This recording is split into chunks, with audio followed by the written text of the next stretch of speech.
I want to talk today from this topic, the testimony of the roots, living daily on one accord. All right. Let me have you see the testimony of the roots, living daily on one accord. A tree is a living organism. And like any living organism, the tree has some basic needs. It needs first and foremost, it needs something to eat. All right. Some way, somehow, it must quench its hunger. As well, it needs something to drink. Some way, somehow, the tree must quench its thirst. All right. Like you and I, it also needs something to protect it from the weather and the changes of the seasons. And thanks be to God that He designed the tree in such a fashion that it provides for itself all of the things that it needs. Right. Y'all with me today? He provided for it bark in order that when the seasons change, when the sun shines down and when the weather comes, the rain and the winds, the tree is not destroyed because it has a protective covering. I wish somebody was here with me today. Not only does it have that, but it also has some branches. That stretch forth towards the heavens. And all these branches are leaves. And the leaves provide a process called photosynthesis by which it takes energy from the sun and converts it into a fructose or a sugar for the tree to quench its hunger with. But not only does the tree have bark, and not only does the tree have branches with leaves, but the tree also has some roots. And the thing about the roots is they are designed to pull both water and nutrients, the nitrates and nitrites that are inside of the ground up into the tree system. But Brother Pastor, I found that the other element that the roots do is it anchors the tree, into the ground. And I'm told that as tall as the tree is, the root system goes down just as deep. And so when I'm dealing with a 30-foot tree, I expect 30 feet deep roots. Hello, somebody. In here with me today. So if I'm dealing with one of the great trees, the big daddies of trees, hello, somebody with me today. The great redwood tree. And there's a great redwood tree by the name of General Sherman, living down in Visalia, California. And General Sherman is some 2,000 to 3,000 years old. General Sherman is some 275 feet high. General Sherman does his thing. Hello, somebody. My expectation is that General Sherman's 275 feet up ought to go 275 feet down. But there's an interesting thing about redwood trees. And an interesting thing about redwood trees is they got shallow roots. The root system of the redwood tree only goes down 6 to 12 feet in the ground. And so I question, how is it that the 275-foot Goliath that we call the General Sherman has survived for so many years without toppling over? How could he stand for the 2,000 and the 3,000 year mark without falling by the wayside? Because he does not have deep roots to anchor him.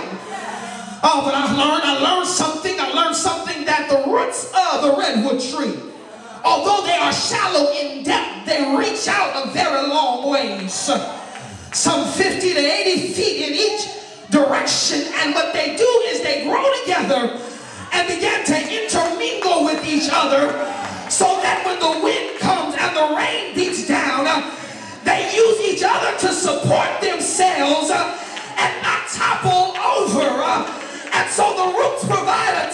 testimony for the church house today.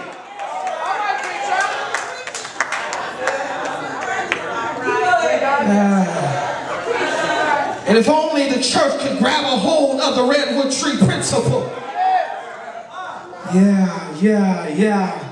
That there is safety in numbers. That we are better when we're together, and we're stronger when we are bound. So as I look at the text today, and I won't be long before you, I see God calling us to be like the majestic redwoods. Because although the redwoods are 2,000 to 3,000 years old, the church, it got a lifespan that's going to go on a little bit longer.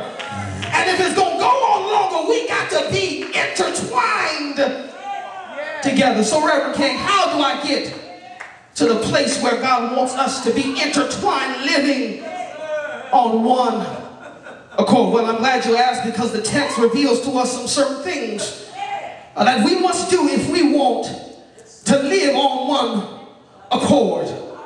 According to the text, if we want to live on one accord, we must have some consistency. According to the text, if we want to live on one accord, we must have some content. According to the text, if we want to live on one accord, we must have some communion. Can I get a witness? You don't believe me? Well, then look at what Luke says in the text. And they, what's that word? Continued steadfastly. And they continued steadfastly. That tells me that although there was opposition in philosophical thought, that tells me although there were some ideological differences, that tells me that even if yesterday you weren't my best friend on earth, that there's still some things I got to continue going in. And the church of God today, we got to continue in this thing. It's a sad shame that Christians, we give up so easy when we see things aren't going our way initially.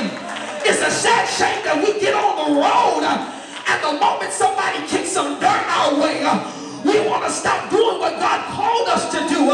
It's a sad shame that when I'm the only one doing it and I don't see nobody helping, I decide that it's not worth doing anymore. But if we're going to be the church that survives through the years, we got to be consistent.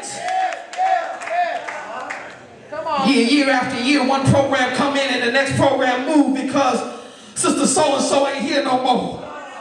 Brother who and who done left the church, so now the deacon board done fell apart. God did not call us to be quitters. Hello, somebody. God did not call us to be failures. Hello, somebody. But my Bible says we are more than conquerors inside of Him.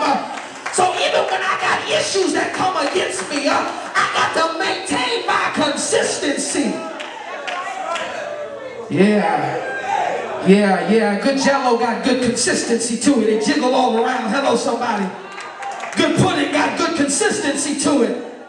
Good ice cream got good consistency to it. Yeah. The sweet things of life are consistent. Can I help somebody in here today? I fell in love. Oh, my Lord. Lord have mercy. My Lord. Because the initial viewing looked real good. But as we move forward, there were some inconsistencies that arose. Yeah. And a road that has inconsistencies is a hard road to drive on. A road that has inconsistencies is a road that'll mess your car up. So first and foremost, if we're going to be the General Sherman Church, we have to be consistent. But brother pastors, I found that people can be consistent about the wrong things. Yeah. And everything everything that come in the church don't necessarily belong in the church. I hope I don't get in trouble today. I guess I'm not looking for a second invite. Everything that happened in the church ain't necessarily stamped and approved by God. Hello, somebody in here today. Even some of the songs we sang. All right. Sister King, Mahalia said, Lord, don't move the mountain. Give me the strength to climb. But my Bible said that if I got the faith of a mustard seed, I can call the mountain to be thou removed, and it shall be done. Hello, somebody in here today.